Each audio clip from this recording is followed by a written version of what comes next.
পাঙ্গাস মাছ আমাদের অনেকেরই পছন্দের, অনেকের পছন্দের না। আসসালামু আলাইকুম, সবাই কেমন আছেন? আজকে আমি এমনভাবে পাঙ্গাস মাছটাকে ভুনা করব, সবারই পছন্দের হবে। তো আমি আজকে একটা পাঙ্গাস মাছের কয়েক পিস নিয়েছি, নিয়ে তেল গরম করে ফ্রাই প্যানে ভাজতে দিয়ে দিয়েছি। তো আমি কড়া কড়া করে ভাজবো, এটা ভুনা ভুনা করব পেঁয়াজ পাতা দিয়ে। আর শীতের সিজনে তো সব সবজির সিজন, তো পেঁয়াজ পাতা দিয়ে ভুনা করলে খুবই টেস্ট হয়, মজা হয়। তো এখানে আমার মাছগুলো ভাজা হয়ে গিয়েছে, আমি উল্টে নিয়েছি, উল্টে নামিয়ে নিয়েছি। আর সেই ভাজার তেল, পাঙ্গাস মাছ ভাজলে অনেক তেল ওঠে, তো সেই তেলের সাথে আমি আরেকটু তেল মিক্স করে পাঙ্গাস মাছটাকে ভুনা করব। এখানে আমি পেঁয়াজ কুচি দিয়ে দিয়েছি আর কাঁচামরিচ দিয়ে একটু ভেজে নিচ্ছি নেড়ে চেড়ে।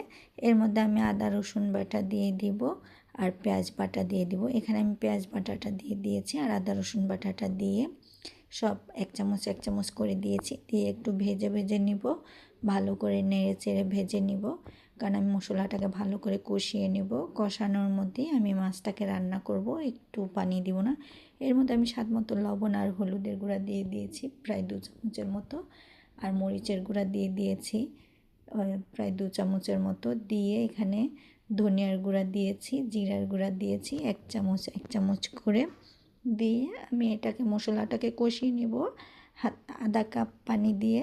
তো একটু নেড়ে চেড়ে নিচ্ছি, নেড়ে চেড়ে তারপর আমি এটাকে ভালো করে মশলাটাকে কষিয়ে নিচ্ছি। এর মধ্যে আমার পেঁয়াজ ফুলিগুলো দিয়ে দিব, এই যে পেঁয়াজ পাতা দিয়ে একটু নেড়ে কষিয়ে নিব। পেঁয়াজ পাতা দিয়ে মাছ, যে কোনো মাছই ভুনা করলে কিন্তু খুবই টেস্ট লাগে, মজা লাগে। তো এর মধ্যে আমি মাছগুলো দিয়ে দিব, কোনো পানি দিব না এই মশলার মধ্যে।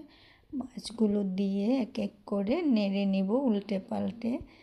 তো আমার মাছ ভুনাটা প্রায় হয়ে এসেছে। এই পাঙ্গাস মাছ ভুনাটা কিন্তু খুবই টেস্টি, মজার হয়েছিল। আপনারাও ট্রাই করতে পারেন। আল্লাহ হাফেজ।